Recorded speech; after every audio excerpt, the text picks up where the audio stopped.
Hello, everyone, and welcome to the show. It is Local Chat, episode 133.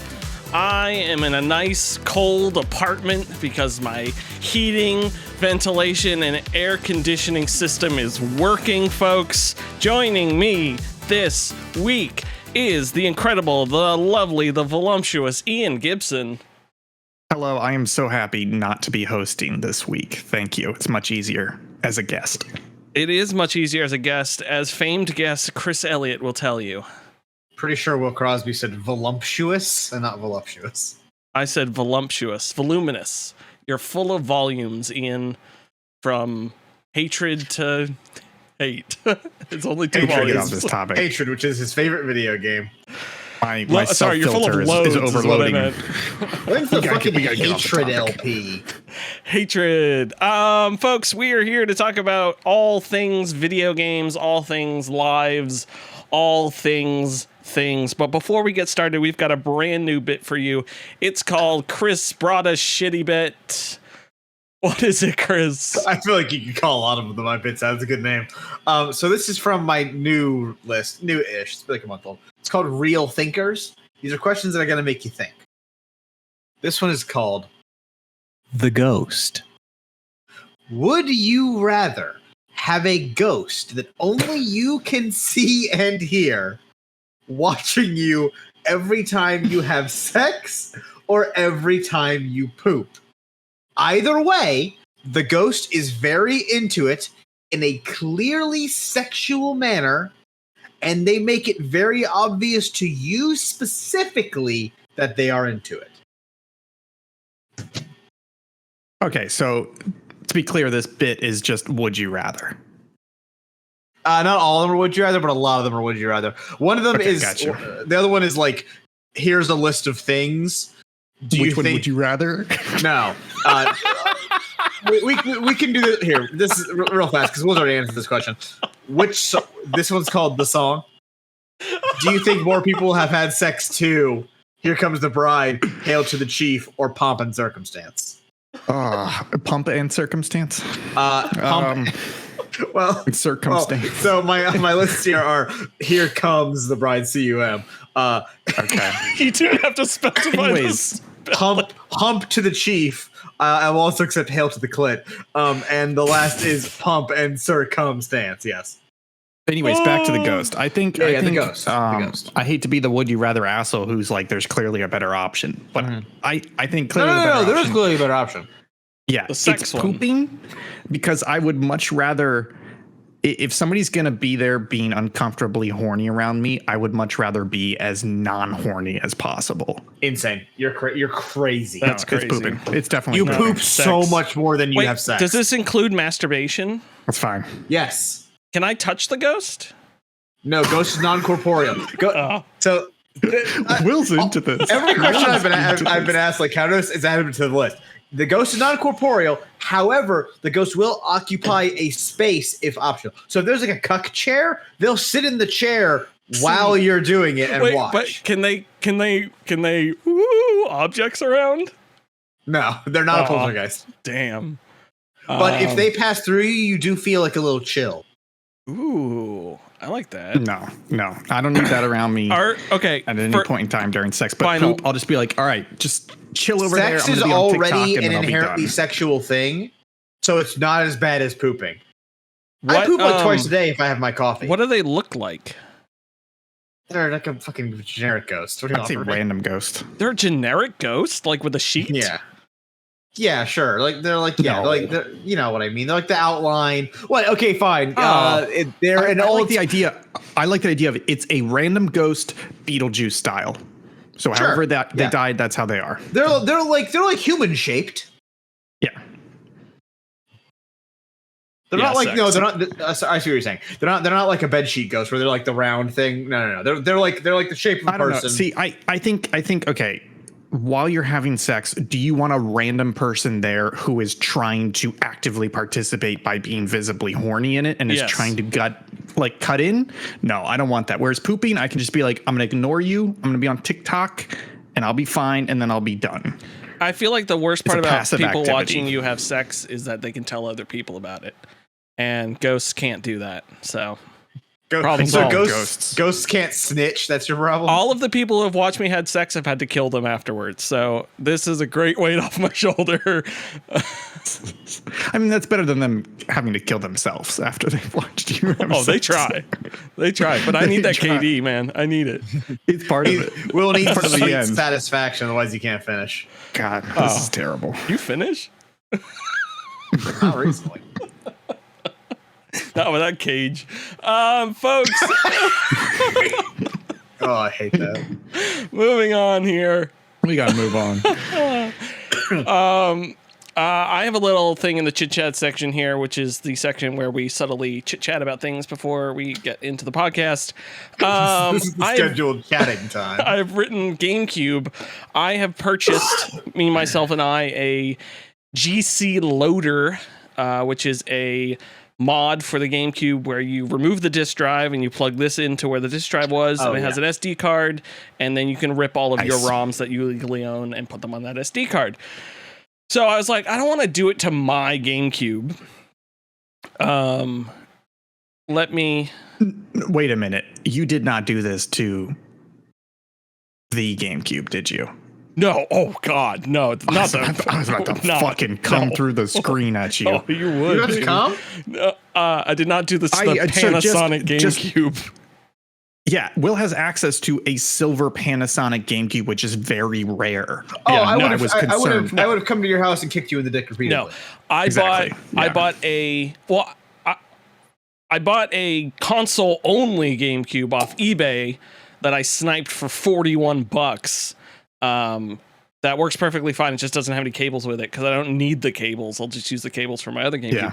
But I had such a hard time finding a stupid GameCube on eBay. Like every single time I was about to win one, someone else would bid a little bit more. And I'm glad I didn't win those other ones because they would they ended up paying like $70-$80 for them. Which was super surprising to me. I should mention, because you're giving me a weird face, I would go in the last like minute and bid like, it would be at like 45. So I would just do 60 to like cancel out their top bid. And then they would bid like 75 to like go over that. And I'm like, why are you spending this much on a console only GameCube? Like, what is happening here? I mean, GameCubes they're probably worth that much nowadays. No, they're worth nothing. They're valueless. Bundles is like 150. Like a good bundle is 150. Because remember, pandemic bumped all retro gaming values. So I did finally manage to get a GameCube. It's on its way. My GC Loader has not shipped yet, but I think it's coming from Europe. So I'll have to wait a little bit for that. Anyways, but that'll be some fun little bit of surgery. My biggest GameCube regret is not getting a brand new GameCube for $50, which is the price they dropped it to in the last year or two that it was on sale. Insane. And I thought about getting the GameCube, but the thing is, I've got a Wii and it plays GameCube games, and it's like I don't really need it. So I am a little surprised at the prices for GameCube because Wii's are so much cheaper, and it's got it doesn't have HDMI out, but it's easier to get HDMI out off that, or just do a Wii U. And so it's like it's in this weird period where you don't really need to buy a GameCube anymore. You know what I mean? No, not I agree. This is just like my eventual have a CRT with a bunch of consoles plugged into it. So I can just have that, that's like, fair. instead of swapping the discs in it, I can just have that. Plus, I like playing on original hardware. So I'm happy for that. I'm happy it's coming.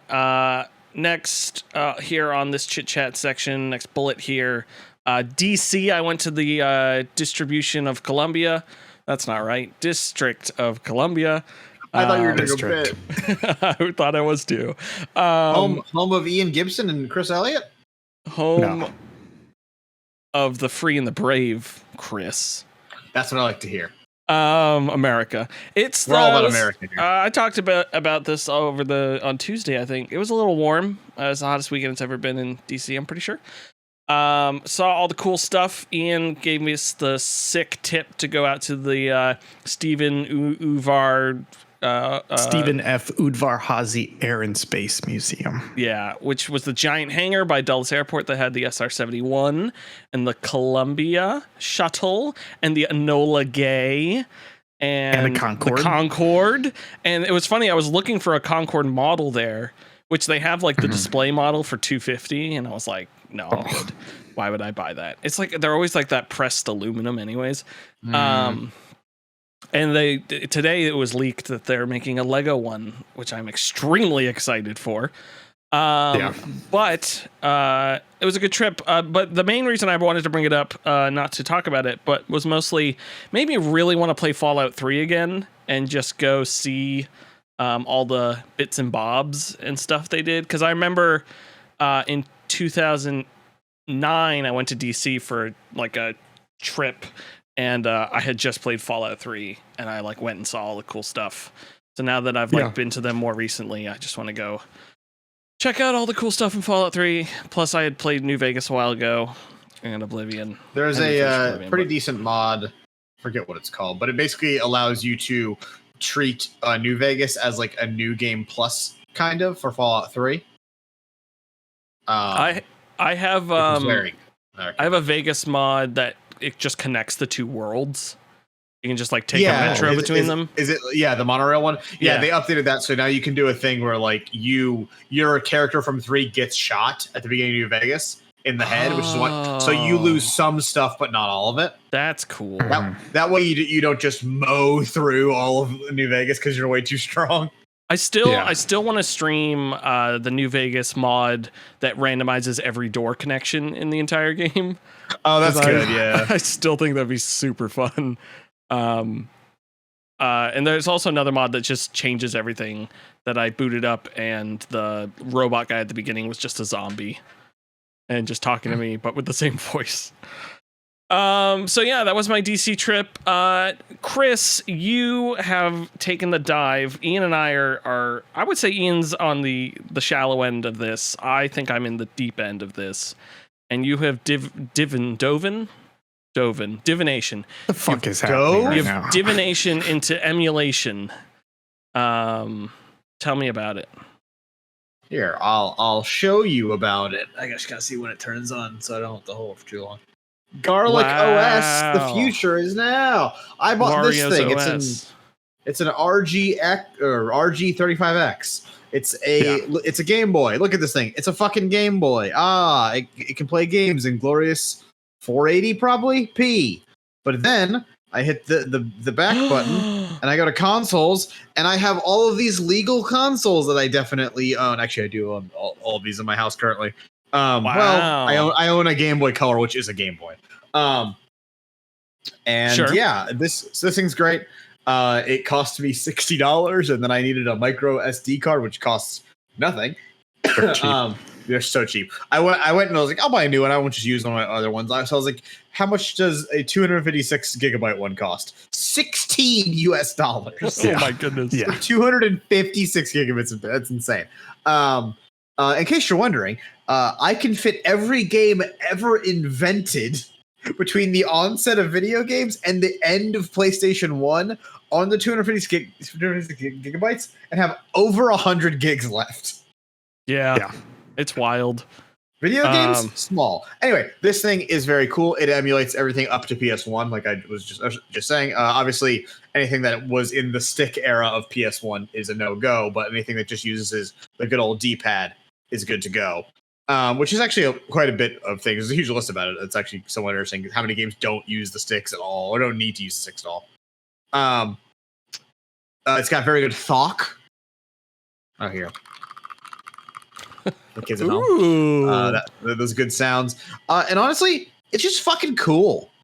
I'm really pleased with this. This is the first day I took it into work. I was playing it on the subway, and like I did notice at least 2 people were like I just playing just look at me like I was playing a regular fucking game. Nerd. Yeah, is that a handsome nerd with read a a huge paper, hog? you idiot. God, people that read paper on the subway are insane. Yeah, in the year of 2023, especially with their eyes are closed. Especially if it's the Financial Times because it's pink. What's that? What are you doing, Robert? Super cool. Especially when the paper moves a lot. Yeah. and it's wrapped in a cone shape. He's dressed up as a ghost. Sunglasses He on. keeps looking at you, saying things. If you want an emulation device and you don't want to have to use your phone, because I use my phone for emulation for fucking forever, but it doesn't have buttons, and I like buttons. This is cool. Yep. Brought to you paid for by the Chris Foundation. I like buttons.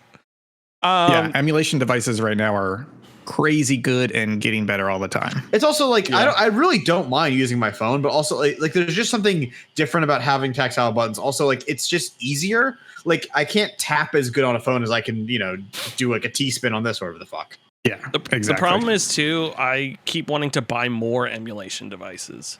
Like I just like owning them. Because you're an idiot. But this one does everything. Like I want one of those. I want one of the Miu Minis. I want one of the ones Ian has. This is basically a Miu Mini, though. The same bitch in different font. I know. I just want them all, Chris. They're my little Pokemon, and I'm gonna catch them, and I'm gonna keep them. You're a sick pervert. That's great. I'm glad you're getting into emulation. I love good old emulation. One thing I forgot to put on here is the fact that I got locked out of my apartment yesterday or the other day for about an hour without my phone. So that was super fun.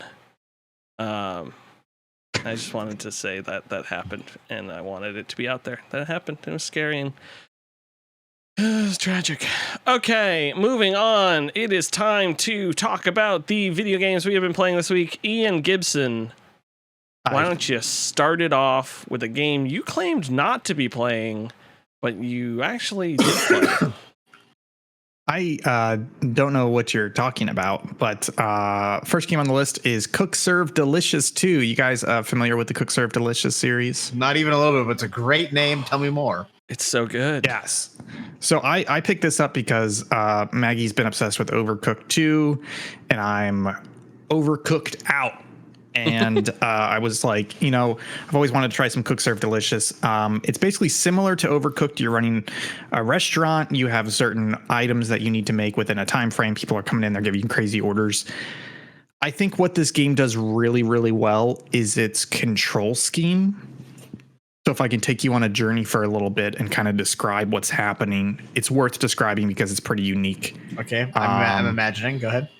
Awesome. So you are basically looking at a UI, and on the left hand are orders as they come in. So let's say somebody comes in and they want a hot dog, right? So then on the left hand side, you pick which order you want to work on by going up and down on the D-pad. And then you press X to start working on that order. And then on the right hand of your screen is a bunch of ingredients that are going to pop up. And in the bottom center of the screen, it says, hey, put the hot dog on the grill. And so to put the hot dog on the grill, you have to look at the ingredients or the actions on the right-hand side. And you have to hold one of the triggers, either right or left. And when you hold the trigger, then it'll give you a Y, X, B, or A to perform the action.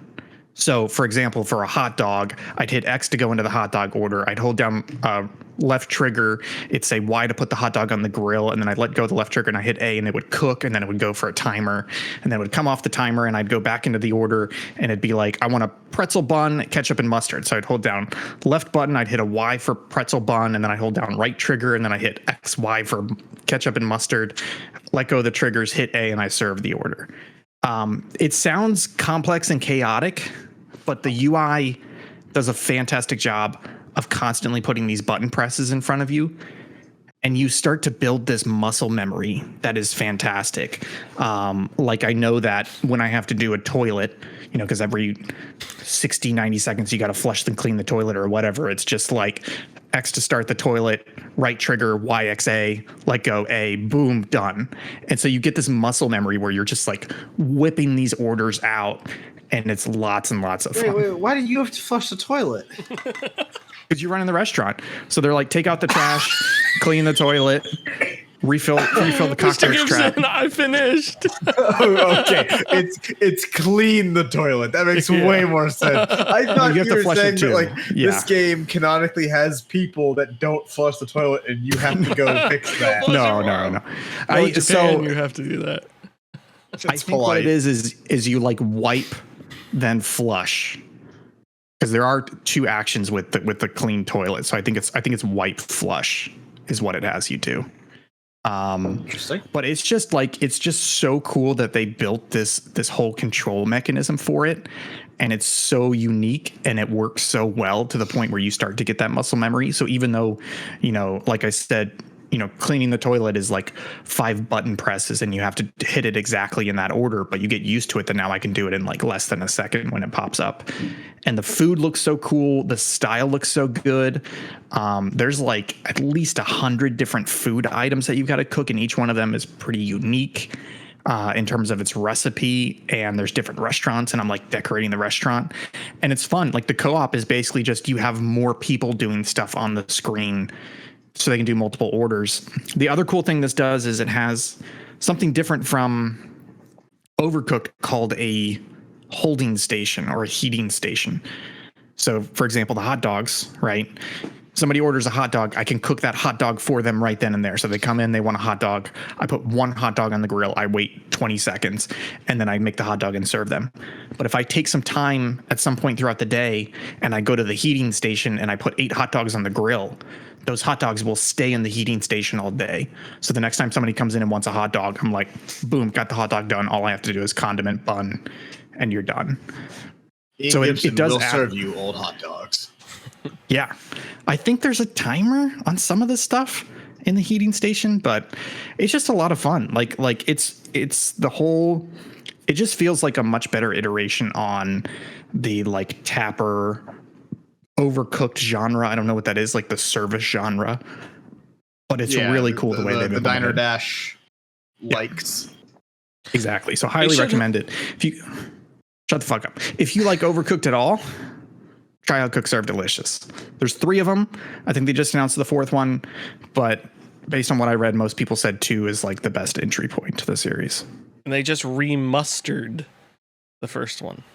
Oh, it's literally called Remastered Edition. It's incredible. They should be not a Will joke. That's better than Remastered from Red Faction. Yeah, it is much better. That's the worst one. Remastered. Remastered. That should be Red Dead Redemption Remastered. John Marston's. This game is John Marston approved. Ding. Yeah. So, anyways, that's Cook Serve Delicious. Nice. 2. Will, tell me your impressions of Arma 3 Spearhead 1944. God, guys, I don't know if you've ever played Arma 3. Ian, probably not. The most incredible video game ever conceived by man. It's so good in its own special way. It didn't graduate at high school all at the same time as us, but we remember it fondly. And it's just a wild... There's something about Arma that is just part of me wants to say it's the best worst game, but that's not right. And it's the worst best game, but that's not right. It's like a very, very bad game, but there's something there that makes it worth playing and enjoyable. It has that perfect balance of jank and like something is good. And you're not mad that you have to scroll wheel to open certain things, start engines and stuff. Like the whole system is bad, but you're just used to it. So who cares? Like if they changed it, you would be upset for no reason. You're like, if they dare improve it, I'll be furious. You're like, check this guy's plays RuneScape. Check this guy's inventory. That's right. I have to go to him. I have to middle mouse click on his body, scroll down to inventory, and then open a UI to mess with it. Of course, I want to drive a car with a mouse. Why wouldn't I? Yeah. It's funny because they have fixed all of that with Arma Reforger, but it's way too early access. So Arma 3 is still the place you want to play. But anyways, we're talking about the new community created DLC Spearhead 1944, which is Normandy. Will and I finally hopped into a match on stream the other night, and we had some fun. We kind of came to the conclusion that the new map is not that great. I think it's too realistic. It's one of those things where it's too realistic, and that makes the map boring. Just too many fucking hedgerows and flat land everywhere, and so it's just like. But the new weapons are cool and everything, and we're gonna try and hop back in and do some of the scripted campaign missions at some point, maybe this weekend, definitely on Tuesday. So we're still having fun with that. Just want to reiterate. I know I said it last week. I'll do it quicker this time.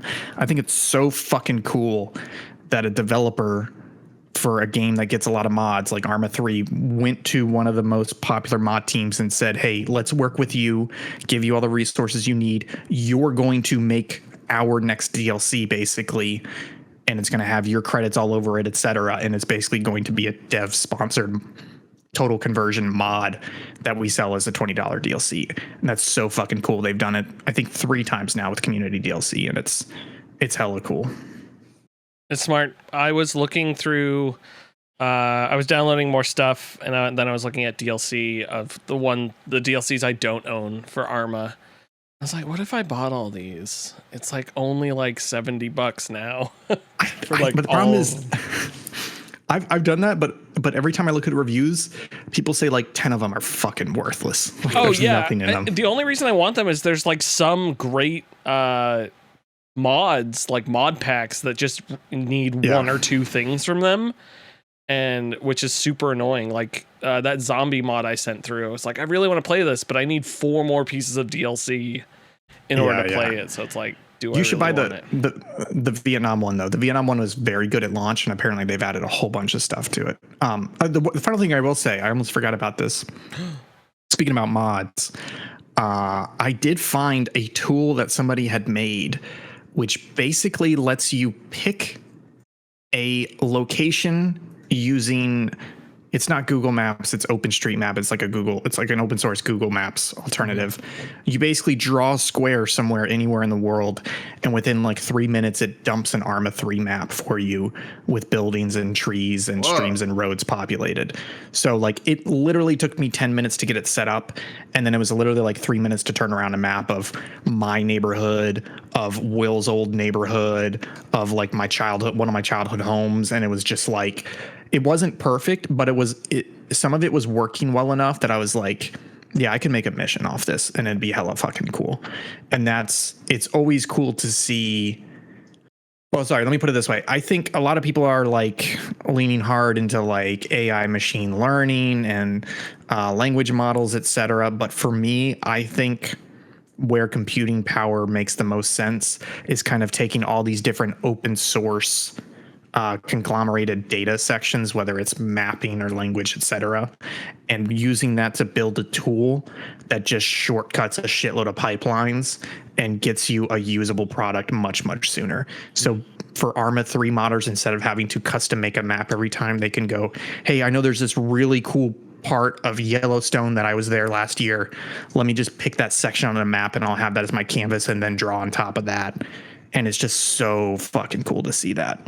Technology and open source data sets, hell yeah, that's the good shit right there. I just realized the photo you sent is my old apartment building, and you're right, they did almost nail it. Yeah, they like have the little bridge and everything. Like it's pretty well done. Yeah, it's crazy. Oh yeah, your old apartment would be a good fucking map for a video game. Yeah. I thought about that. Send them the picture. Send them the picture of the map I generated in like 3 minutes. Copy image. Here we go. Copied the image, folks. Have you guys played Foxhole? I tried to. I just don't like the top down, etc. That was the problem I had. I've sent the image. It feels like a very sub-pixel game. Yeah, I have tried it. I wish I could love it. It's just the particular type of game. Waiting for Chris's live reaction. He's no. It's a game that. Oh, sorry. To the map. Yeah. No, it's the porn I sent you. I mean, it definitely doesn't know what your surrounding area looks like, but the building itself. Very close. The building with the bridge and thing in front of it, and the park, and you got the cliff, and it did have the park next to you. It had the full park and everything. I see that, yeah, and the park even slopes down. That's crazy. Did it have the guy who would scream at 1 a.m.? Was he there? It did have a weird statue in a corner of the park. Like the park was empty except for the statue. He's not that's literally a statue. Old Man McGiggins, the park masturbating hero. Park masturbating hero. Yeah, he's a hero. Upset that he's masturbating, if you're but in a he sticky stopped several muggings this year. Yeah. Jesus. Sticky situation. Anyways, I've also he'll get you unstuck. What did you play? Yeah. I've also been playing a little bit of Baldur's Gate 3, but honestly, I've only created my character and played maybe an hour of it so far. Will, let's talk about Baldur's Gate 3. I believe you played more than I have. It's true. I've been playing this as a member of the press. No, I've been playing this since Tuesday, so not very long. But Baldur's Gate 3. Where do I start? It is a video game. It is a computer RPG. I made my character. I'm a wizard. I made my D&D character from my last D&D campaign from like 6 or 7 years ago. Mr. Kelzor. He's a gnome wizard. Masterson. He's deliciously cute. He has a large penis, which you can visibly see in the game. Oh, right. I saw that. Yeah. This is 4 very different funny. hog options. There's many hog options. Oh, you know what? I missed that because I'm expected to stream this, so I just turned off nudity and stuff. From Every the time I start. get a new party member, immediately look at them naked. It's so much fun. It's also interesting. Oh, you can look at other character dog? Yeah, you can take. So you're the ghost. You can take all of their characters. All the characters. You can take their underwear off. It is crazy, and as soon as you do it, you're like, "Oh, I'm sorry. I'm sorry. I'm sorry." You just put it back on. Coming around to this game. I'm so sorry. But it's fun. I'm really enjoying it. I'm loving the narrative. The narrative's or the beginning's been around for a while because it was in early access for a bit, but basically this mind flayer puts a little worm in your eye. The ship crash lands. You're abandoned on this like island area. You meet some of the other survivors, and then you kind of fall into this story where you're trying to figure out how to get these things out of your head and why you're not turning so quickly, and all this stuff. And you meet these bands of people. I'm all of that stuff is super fun. The character development's cool. All the little D&D things, you do the dice rolls, you add to them, you get inspiration so you can redo dice rolls. They do this great thing where like the die rolls in front of you and then matches the difficulty thing that the number you have to beat. Presentation's great. The different when it's like, oh, intimidate, you look at the intimidate, tells you what your modifier is, or persuasion, or like your background. The narrator's great. Like sometimes someone will be like blah blah blah blah disease, and your character, the narrator, will be like, you know, this disease is this because of blah blah blah. Also, the neat thing, you'll be walking around and it'll just be like perception check failed, and you're just like, on what? On what? Yeah. On what? You're like, what'd I do? What'd I do? So there's all that sort of great D&D stuff in there. Character interactions are fun. This game's really hard. And I don't know. What difficulty are you playing I did on? the balanced difficulty. And middle of the road. The middle one, and I don't know if I'm just bad at D&D or I picked a wizard, which is kind of overcomplicated. But I'm getting wrecked. I'm getting absolutely smashed. And I feel like maybe I should be doing like rests and long rests and short rests more often. But the game narratively at the beginning was like, oh, we're going to turn in 6 days. So I was like, oh, I can't rest. Like, that's a day gone. And then I rested a couple times and they were like, why aren't we turning? And I was like, are you kidding me? Like, I haven't been resting because I thought it would like advance the story too quickly. Yeah, I was on the clock here. So I kind of learned that you can just, and when you rest, you go to camp and it just takes the environment you're in and makes a camp version of it. And it like spawns your camp there. So it's a whole new map, or it's always the same map, but a different area you're in. And you go around to the different people and chat with them. So all of the people that you meet along the way, they wait in your camp, and then you can bring them out on your party and that sort of stuff. But yeah, it's just, I found it super difficult. I went into this chapel and everything, and I was fighting these guys, and they were just wrecking me. So I left there. And then like 2 or 3 hours later, I'm at this point where it's like, hey, there's 3 people you need to kill in this place that you're friendly at. Kill these 3 people. I killed one of them. The other 2, I can't figure out a way to get them like alone somewhere. So I'm like doing a somewhat large, like 6 or 7 enemies fighting them. And then it's either do that or fight in a siege of another encampment. And that siege is super difficult, and there's a lot of things going on. So I think I'm going to lower the difficulty to the story mode and then work on my D&D sort of understanding what I need to do and like specific skills and spell slots and everything, because that I like really wasn't paying attention to at first. So I think I really need to buckle down and pay attention to that. And then once stuff's a little bit easy, then if I feel like it, turn up the difficulty. You can adjust the difficulty whenever. So it's on the fly.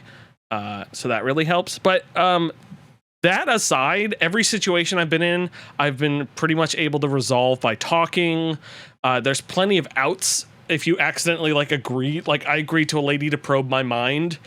And then I was like, oh no. And then the next thing was like, and then the options on that were like, make your mind, like think about 1,000 different things so they can't read it. And then she's just like, why don't you clear your mind? Come back to me when you clear your mind. And so like you can get out of it and it's just a dice roll. But if I had failed that, she would have read my mind. So yeah, there's tons of ways to get around things. The sneaking I have to get used to because like, in D&D, it's not real time, so you're like sneaking around, but it's in real time. You can at any point turn it to turn-based by like clicking, but I haven't even touched that because I don't know really what that does. So that's interesting. And the only other thing I've had to get used to is the Divinity Original Sin was like this, but it's not grid-based at all. You're just running. It's just it's actually arrow feet action, which is a different thing for me. And I also keep forgetting about opportunity attacks every single time. It doesn't warn you. I wonder if you can turn on a warning, because I just click away and my character starts walking away and they just get attacked. And I'm like, slash in the asshole. Oh, you're talking about triggering opportunity. Yeah, you idiot. And there's been a few times. There's been a few times when I just don't rotate the camera and I click to shove. I shove all the time. You're just like free action, shove, free action, shove. Lot of shoving in this game, and I accidentally shove my own characters all the time because people are close to each other. But yeah, the difficulty thing, I think I'm just expecting to survive longer. And I should be resting and doing stuff because I have plenty of camp supplies to rest. I'm just not using them up as much. I think also with the wizard, I mean, this is nothing against the game, but I feel like wizard and rogue to an extent, and maybe even a bard, those classes do really well in D&D at the table because you can get very creative and do a bunch of shit. Like one of my favorite things to do with Mage Hand is if there's an archer shooting at the party, I'll just be like, yo, I'm going to Mage Hand and I'm going to untie his quiver and it falls. And then it's like, boom, he's got another turn that he has to spend picking up before he can reload, etc. I don't know if you can do that in Baldur's Gate 3. I know it's flexible, but I could see those classes being weaker in the game because you don't have the nearly limitless freedom you do at the table. Green Lantern infinite creativity. There is a lot like exactly. So the sieging part, there's quick. I'm save scumming, not a lot, but it's just like I rolled wrong. Okay, I'm not going to try it. Like I'm not save scumming to pass something, but if I fail it, I'll go back and try something else. So there's the sieging point where you're guarding the gate and they're like, oh, blow this horn when you're ready to do the siege. So I noticed there's all these oil barrels. So I just picked up all the oil barrels, went outside, placed all the oil barrels, went back up, blew the horn. They all stayed there. And then I just shot and it's 100% accuracy on the barrels. So I just shot all the barrels and blew everyone up. And it like worked a little bit. And I was like, okay, I'm going to reload and properly put these like where people spawn to just like, and that's the last thing I've done. So that's like towards me kind of figuring out the combat. Like I was using I have like the Crown of Madness to do to people to make them attack others. So it's really kind of just figuring that out and realizing like, I need to use D&D tactics, stay away from the enemy, use height for advantage and stuff like that. So it's kind of that learning curve where I thought that there'd be a lot more tutorialization in the game, but it just like doesn't seem to be popping up as much, even though they're on. But I do think I'm going to lower the difficulty and just go for that. Because honestly, my favorite parts is all the story stuff anyways.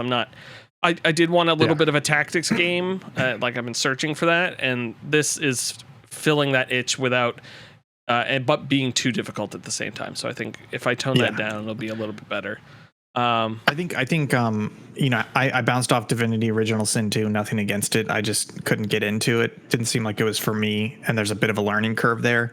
I think what's getting me into this is that I already know all the spells, all the mechanics, etc. All is being hyperbolic here, but I know it's D&D. I know it's 5e. I know it's it's pretty much that rule set with some minor tweaks. So, for example, I was in a battle today, and I was like, I got to move a lot, and I was like, well, in 5e, I can do double my movement speed, give up my attack as a dash, and then I looked at my toolbar and I went over and I was like, yep, there it is. There's my dash. I already know I can do this because I'm already familiar with the rule set before I've even played the game, and I think that's what's really comforting about this. And I'm pretty sure you can multi-class too. So like if I'm starting to get sick of the wizard stuff, I could just like add something else to it and start leveling that up. And then, what I was going to say, you were saying about like malleability of the game.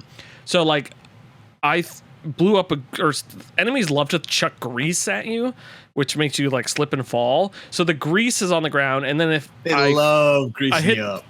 Shoot firebolt at that and it blows up and fire. Ice. And then I shoot an ice bolt at that to clear the fire away so then I can walk through it. So it's just like, because I was just sitting there and I was like, how am I supposed to get past this fire? Like, I don't want to burn myself. And then I was like, what if I just ice bolt it? And it just went away. And I was like, okay, that's pretty cool. I'm glad that works. Yeah. But yeah, super fun. I'm having a good time with it. Let me briefly talk about the other games I've been playing. Mini Motorways, great puzzle game on the Steam Deck. You connect buildings to... is that no longer Apple Arcade only? That's Mini Metros, I think was... No. Mini Metro was the first one. Motorways was the one. Oh, was it? No, it's been out on PC for a while, I think. 2 years It's still on Android. God damn it. But it's super fun. You connect houses to buildings of various colors. And you get motorways, and motorways let you skip over buildings. You get roundabouts, you get stoplights, you get tunnels, you get bridges, all sorts of stuff. Things are constantly spawning. The map is expanding. I think it's Real Civil Engineer did a series on it. Karen used to watch, and then I started watching it, and that got me into the game. It's really fun. It's a great puzzle game. Highly recommend it. Especially if you have Steam Deck or iPhone or PC, you can play it on. And then finally, Deus Ex, the hit immersive sim, the original, the one with no subtitles. Really? Yeah, it's just called Deus Ex. Came out in 2000. Fantastic immersive sim by Looking Glass. I thought you meant the game didn't have subtitles in the game for the text. Oh, no. It does clearly have subtitles in it. It's fantastic. I was not expecting a video game to be this responsive to everything I did. It's kind of wild. I was trying to think of some like specific points, but like I came back from my first mission and I have an office. So I go into my office, I click on my computer, I type in my username and password that I need to remember.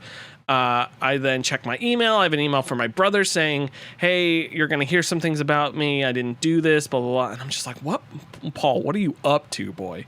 So then I go talk to my boss and they're like, Paul fucked up. And they're like, tell me all this stuff. And then it's just like this conspiracy unravels and then terrorists and all sorts of cool stuff. It is a fantastic video game. I'm here to tell you, play Deus Ex. I'm almost done with it. I just did the Paris catacombs, which was a super fun mission. Fantastic voice acting. And by fantastic, I mean absolutely horrifically bad voice acting. The little kid in Paris was clearly a woman doing a French accent, but in a high-pitched voice. It was like, bonjour, monsieur. It's just like, what are you doing? Les plus enfants terribles. there's so much like just people talking all the time. Like the levels are kind of sparse and very ugly, but you just feel like you're in it because just everyone's talking, everyone's reacting, everyone's doing cool stuff. You go do something in the mission and then someone else tells you about it. Paul will just be like, "Oh, I already did that," or not Paul. JC, who's the main character, will be like, "Oh, I already did that," and they like seamlessly work in all the dialogue. Jesus Christ. Yeah, Jesus Christ Denton. Ow. The most realistic mirrors. I scared myself so bad by walking up to a mirror. I didn't know it was a mirror. I thought the room kept going, and I walked into it, scared the crap out of myself. I backed up, called Karen in the room. I said, "Check this out." Walked towards the mirror. She got scared because she thought something was coming out. It is the craziest thing I've ever experienced in a video game. It must just be re-rendering the other room on the other side, but it is so clear. That is how it does that, yeah. It is so clear, and there's no like obfuscation on it, and it's wild. And then Maggie Chow, she's a great character in this game. I went and talked to her, and she was like, "Oh, you shouldn't do this. You shouldn't do that. You should work for me because I'm great and I'm going to help you." And then I started leaving her apartment, and then I noticed a soldier. And so I followed the soldier, and he was working in a secret lab attached to her office. She was like a double agent. And I like found out that way. And I was like, what? And so like, it turns out she was the one orchestrating the whole thing. So I just like snuck back in, stole an item, left. And even then I went and talked to the guy, and he was like, "Oh, you already went and did this. So this way we can do this now." And it's just like, nails it. My only gripe with the game is it feels like it wants you to do a lot of stealth, and it does want you to do a lot of stealth. But when I walk up to a guy so does Human Revolution. Yeah, so when I do stealth in this game, like I shoot a guy with something or anything, it'll often like other people will hear it from rooms miles away, and like it'll do like the action music, like you're in danger. So you really have to get used to like how far away you kind of need to be from other people to successfully like take down a guy. So it's not perfect in that regard, but you can get away with like someone seeing you hiding, and they'll be like, "Oh, where'd that guy go?" And the tranquilizer dart, I shot a guy with a tranquilizer dart, and he just goes, "Ugh," and sprints towards me. Like he knows immediately where I am. And I'm just like, "Bro, what are you doing?" So I've learned to like, you shoot them with the dart, and then you just go and hide, and they'll eventually die. I'm almost done with it. Great video game. I will say, I don't think it's better than System Shock 2. I adore System Shock 2. I think it's a better game. But I'm really enjoying this game, and I think the second one's Invisible War, and then yeah, I fucking forgot about Invisible War. I don't know if there's a third. No, Mankind Divided is after that. Well, Human Revolution, then Mankind Divided. Oh, right. I always mix them up. Yes, Human Revolution. Are you going to play Human Revolution? Will you find out if Adam Jensen did or did not ask for this? I have played both Human Revolution and Mankind Divided. I have a statue of Adam Jensen in my apartment. That's not my question. Are you going to play them again, motherfucker? Yes, 100%. Okay, thank you. Yeah, what is this? What are you doing? I'm arresting you. You're under arrest. Sorry. Anyways, that's my whole spiel. Thanks for coming to my TED Talk. Chris Elliott. For your Emmy consideration. Been playing video games. I'm gonna do this in an order that isn't the order I wrote them down in, because I have more to say about some of the others. Dave the Diver. I feel like you two have either heard of or played this at this point, right? We've both played it. Yeah. Yeah. We haven't talked about it yet. Okay, great. Very interesting game. Will did, but not with how I haven't talked about it. Very interesting game. People started saying, "Holy shit, this game's incredible," and my immediate thing was like, okay. But then I bought it, and holy shit, this game's actually pretty fucking good. It's like, is it like this revolutionary god piece people are making out to be? No. Is it very good? Yes. It really does a very special thing in that it has a bunch of systems in it, a bunch of little things, like, the diner dash mechanic with the sushi restaurant, the actual swimming about and harpooning of shit, then all the weird other mini game and collectible bullshit the game adds. And each of these systems isn't like incredibly deep. There's a huge amount going on, but there's just enough. They're very simple, plus just enough going on that makes me go, okay, this is just the amount that I want. And then when you add all of those little bricks together, they fit together perfectly, as opposed to being, oh, this system is bloated, this system doesn't have enough, but overall the game is still good. No, it's a bunch of equally sized bricks that stack up into a nice little tower. Yeah. Also, I totally agree. Funny. It has like actually good comedy, which like so many games try to be funny and fucking fall flat on their ass. This is one of the ones that actually like has a unique comedic style and actually kind of lands it. Yeah, it's the sum of very well done parts. Yes, and it works well together. And it's not greater than the sum of its parts. It's exactly equal to the sum of its parts. Yeah, in a good way. Yeah. Yeah, so I totally agree. People acting like I saw PC Gamer. I mean, this wasn't official, but they were like, "Here's the review. This is game of the year so far." And I was like, "Okay, it's not that much. I can see top 10. It'll be on my list. Yeah, it won't like win, but it's good. It's very good. Yeah, it's basically it is what it is. Very well done for it is, but it's not revolutionary, and no single part is incredibly well done. Yes. It's just all well done. It's just fucking fun. Sometimes video games can just be fun, and that's okay. They don't need to fucking wow me. Like, they don't need to blow my mind with a story or whatever the fuck. It can be a fun video game. Yep. Will, thoughts on Mr. Diver? I didn't like it. I played it. And then I was like, I'm going to return this. And then I was like, I forgot. I was going to. So this was the episode that I was not on. And so I happened to listen to the episode. And Will was like, incredible. He started out by saying, hey, some of this is really good, but there's stuff in this I don't like and I don't think they do well. And I'm paraphrasing here, but I believe his problem was the story and the cutscenes, which is the best part of the fucking game. And it's just very weird to hear that, Will, because that's the one thing that it seems to be doing a notch above everything else and to actually be doing an incredible job at.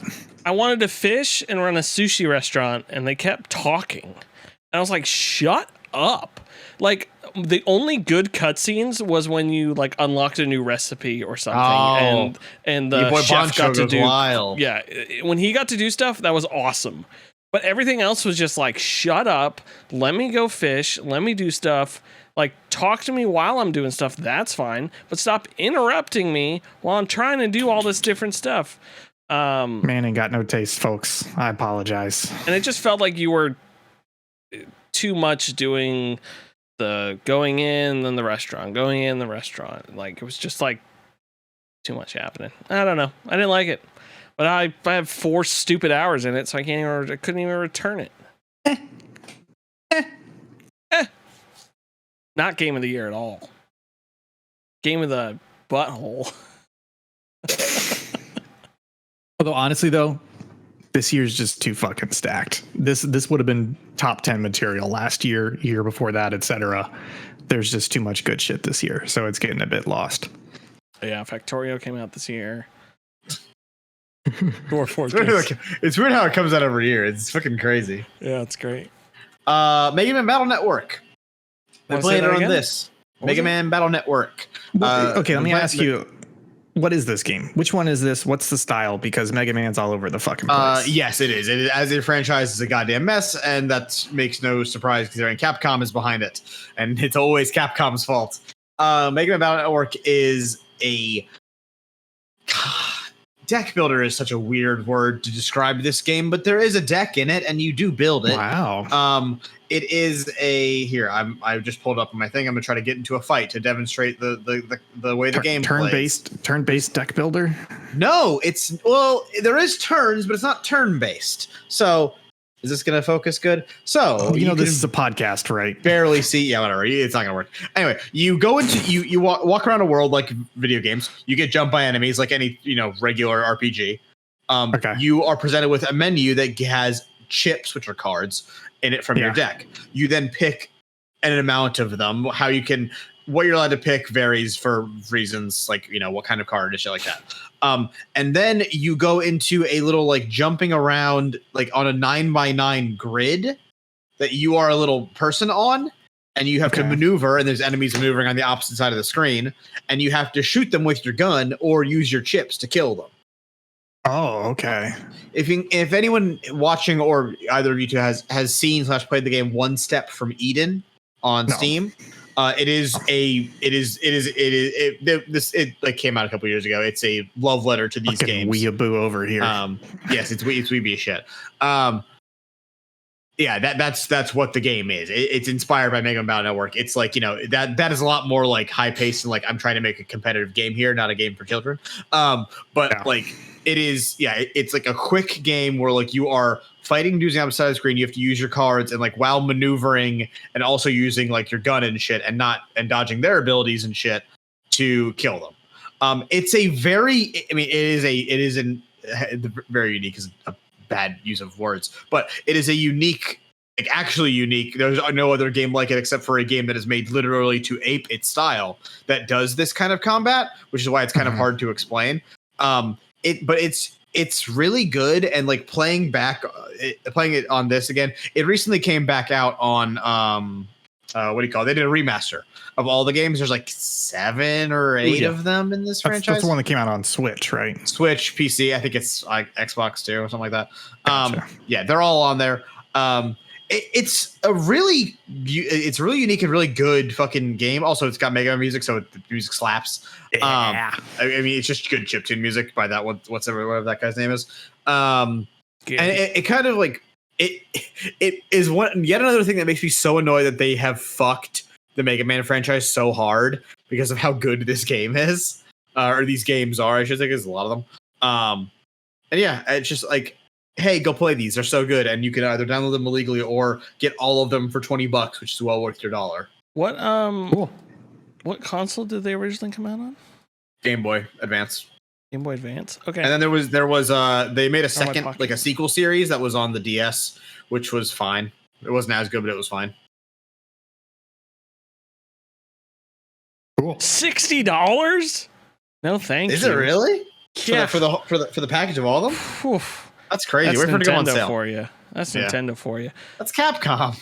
That's Capcom. And welcome to the Final Fantasy Hour. I've been playing Final Fantasy games, namely 16 because it's new, and 14 because it's by the guy that made 16, and 16 made me want to play 14. 16's great. The story is nonsense. It's fucking nonsense. For a while I was like, hey, this isn't like as ridiculous as people said it was, and then you hit the wall and you're like, oh man, they're trying a lot of stuff here with this high fantasy shit, and not all of it's landing. It is one of the more interesting handlings of racism I have seen depicted in media. Positive or negative? The handling of it. Yeah, it handles a very sensitive subject. What would you give this racism out of 10? Bag.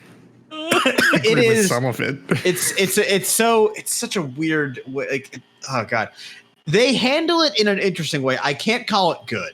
I can say that they make some attempts at like commentary on the subject that is genuinely interesting, but the fact that it's magic racism detracts from any point they're trying to make. Magic racism. Yeah, because the magic users are like slaves. Right? Spoiler for the first 30 minutes of I thought FF4. you meant the racism was magical. It also kind of is. Spoilers for the first like 13 minutes of FF16. They're racist against people that can use magic without needing like a crystal or something to cast it. Attack on Titan.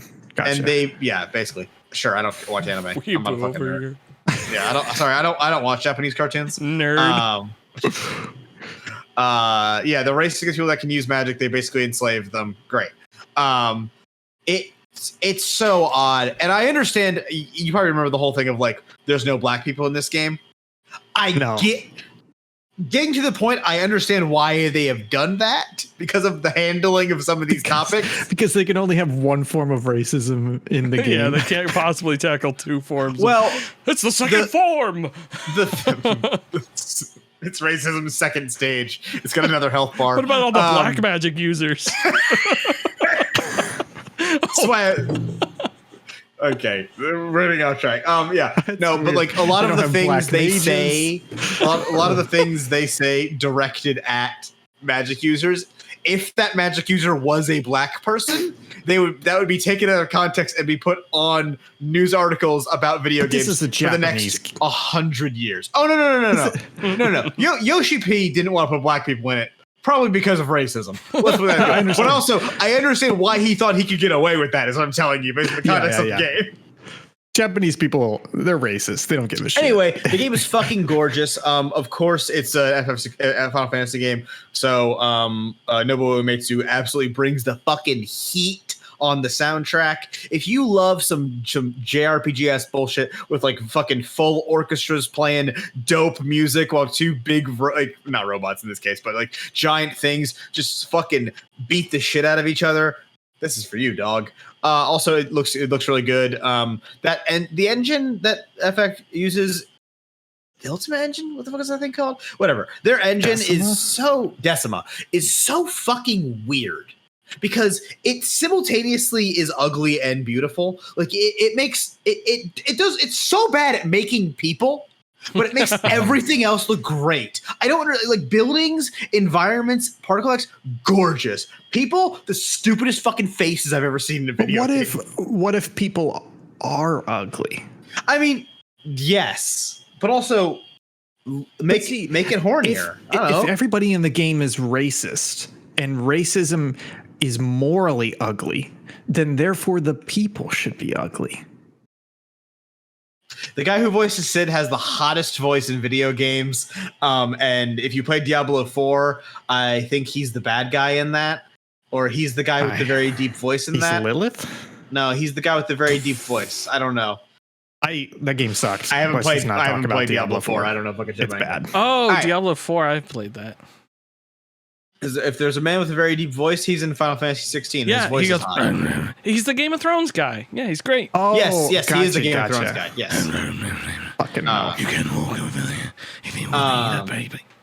Anyway, that got me playing Final Fantasy 14 because I missed this fucking game. You know the worst part about that? She was right. The worst part. was right. What, the dingo did eat her baby? Yeah, That it actually dingo got did. off. She was made fun of mercilessly. Scot-free They like for decades. they like found out that they traced it back. Anyways, dingo ate my baby.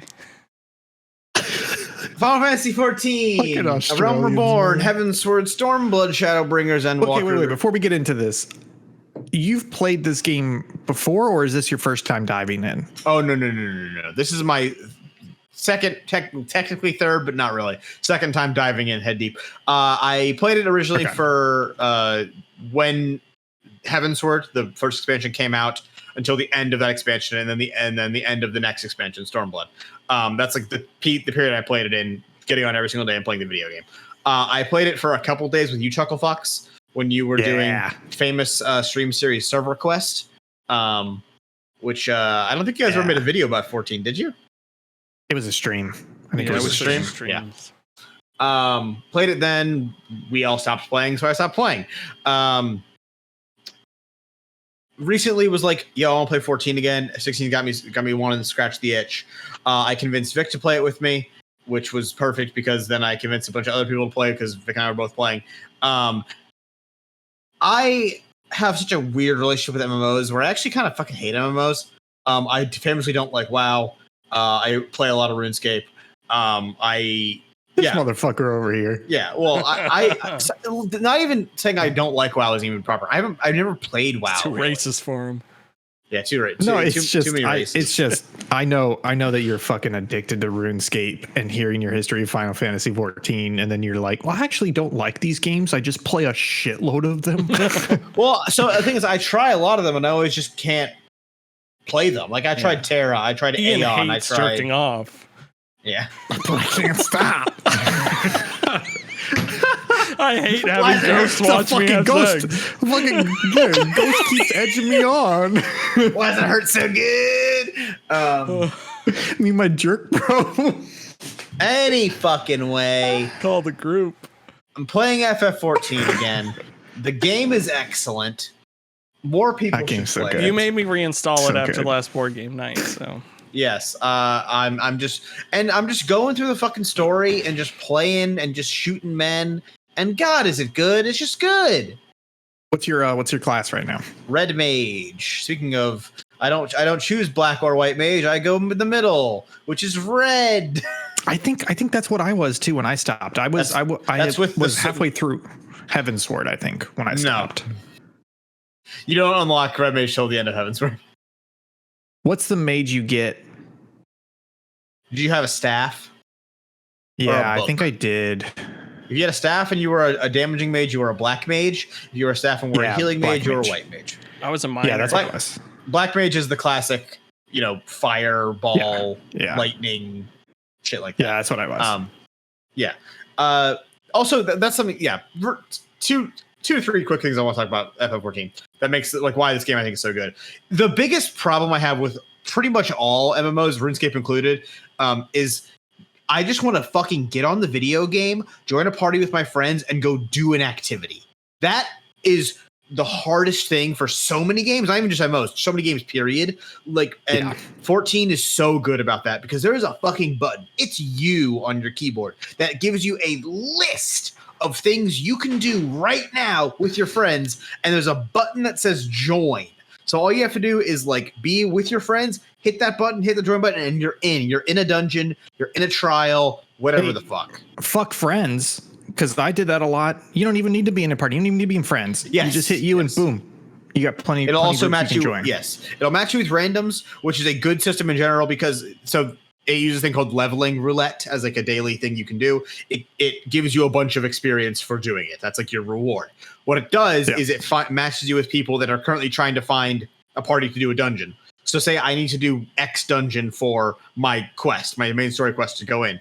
Nobody's doing it. I'm going to be matched with random people from the leveling thing that just want their daily present, and they get to come in and help me do my dungeon, and we all get to move on happily ever after. They get a big bunch of XP. I get to complete my quest. We all the ghost. We all can come together while the ghost. Sorry, he wants me to go to bed. Sorry. Yeah. I thought it only appeared while you're having. Wait, are you pooping?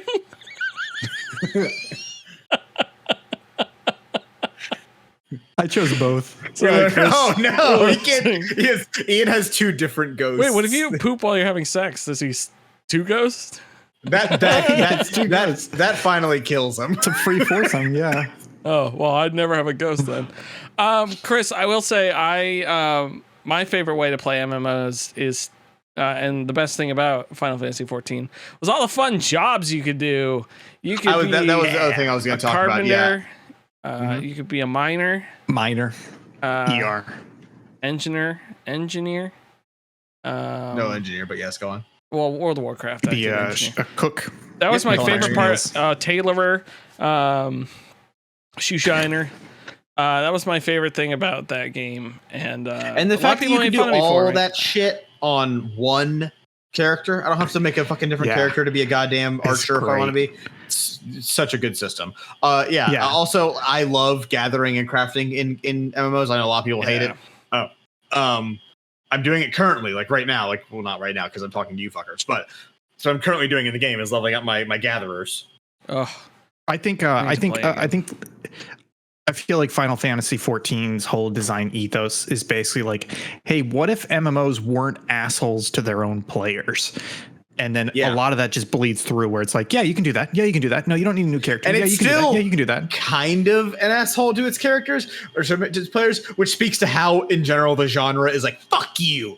Play for 100 hours. Fuck you. And you'll do it. No, not 100. That's piss easy. You're nothing. You play 100 hours in my game? Piss off. We need 10,000 hours and several $1,000s worth of subscription fees from you. That was 100 hours for your next level up. That was not 100 hours general. The nice thing about that game too is I never paid for it, so I'm still on the free trial, baby. The free trial also for folks listening at home just got extended, so it now includes up to the 3rd expansion. Which one's that? Stormblood. So that's 70 levels of free content. I don't have to pay for it. That's 70 levels of mining. That's a good fucking deal. I don't know how many expansions WoW has and how far WoW's free trial goes. No, but that is insane. I don't know about free trial, but WoW's they only charge for the latest expansion. They're like previous Yeah, expansion that- comes free after. Yeah, that's the same with FF. I assume I took that from WoW. yeah. So like, Does WoW have a free trial now? Yeah, Like, they've well, I always mean, had a free trial. longer free trial. yeah, it plays. It's Level like the first 20. like 40 No, I mean, levels is 20. There you go. It's probably higher than that now. Yeah, that's way too low. That's way too. I mean, low. that could not be accurate in the year of 2023. I It's love okay. WoW. You shouldn't be I playing play WoW it- in 2023. I play it for anyways. like 2 months straight every year. It's great. Just play 14, man. 14 is much, much, much better. I mean, but the 14 doesn't have nostalgia. That's your problem. Yeah. It does for me because like when I was playing it was 2017 was the height, which like 6 years ago Or isn't 4. a lot in the grand scheme of things. But like going back, I'm like, that was 6 years ago. I was fucking at the end of college. Like that's fucking crazy to me. That's wild. Yeah. Oh, well, that's fantastic. I have added Mega Man Battle Network to the list of video games I'm going to play after Baldur's Gate. And everything else I've thrown away because Final Fantasy 14 I will check out again. I have reinstalled it. It's free. It's free. I missed my fishing boat to be on this podcast. Wow. Moving on. Do we want to hit the news or we want to just hit the wish list spotlight? I don't think we can hit the news because honestly, there's juicy stuff in the news, so we could not hit. We would have to stay for a bit. So Yeah. fuck it. There was one juicy one that I'm reading right now, but I'm not going to talk about it. De-Escape. Yeah. Oh, wait. Let me introduce Jake has a good cutting point. Ladies and gentlemen, welcome to the Wishlist Spotlight. Ian Gibson, you've chosen a Wishlist Spotlight for this week. Please tell us all about it. Well, speaking of RuneScape, De-Escape is basically an idler game that you can play as your focused game, or you can literally minimize it to the bottom 25% of your monitor and just let it run as a background idler game. Fuck? It's bonkers. So this is a base building game. You can play it full screen, but literally one of its main selling points, and there's plenty of pictures on the Steam page, is the game just minimized running on your computer on the lower 25% of your monitor. This game looks really cool if you're into idlers or base builders or anything like that. This looks really cool. Definitely give it a wish list. That's De-Escape, this is on my wish list right now. DESKAPE. It has a planned release date of September 7th, actually, now that I look at it. This A month has away. Day before the my birthday. Weirdest, this has the weirdest Steam page I've ever seen because in like the the preview photos for the game, there's photos of a human being's desk, their real life desk with the game on it to show you that hey, it goes on the bottom of your monitor. Yeah, it looks really That's cool. so weird. This Love is it. going to be perfect for when I'm definitely working. Hey, Will, that was exactly what I thought. I work all the time, and I did not play Baldur's Gate for 4 hours today. What's part of work? Fuck you guys. Part of work. I did good this week. I worked only 40 hours this week. Damn. Give this fuck boy you, a fuck you, lazy paycheck. workers. Give this boy a No, paycheck. even that's not good enough anymore. Job is suffering. Yeah, you should work more. It's just like, Jesus, dude. Come on. The millionaires and the billionaires. That was Jesus Wishlist was lazy. Spotlight. Jesus He was ghosted us lazy. for 3 days. Oh, What's incredible going abs, on? though. Folks, thank you so much for being here. What a wonderful evening I have had with two of my favorite people in the entire world. And then I started the podcast with Ian and Chris, and we have subsequently hung out a little bit longer. We will be live this weekend. Jake's Shmups is on Sunday, I believe at 2 p.m. Eastern. Yeah. Is it? Yeah. I thought he has Yeah. family in town and it's not He's got happening. no, I think it's after that. And then we'll be back Tuesday, I think, with some more Arma. Me, Zach, and Ian Gibson. Chris has been here from the Saved Data. Chris, where can people find stuff all about you? They can find me on X. That's right, X. The Fuck fucking off. stupid bullshit platform. No, you guys, youtube.com/savedatateam, twitch.tv/savedatateam. Yeah, that's it.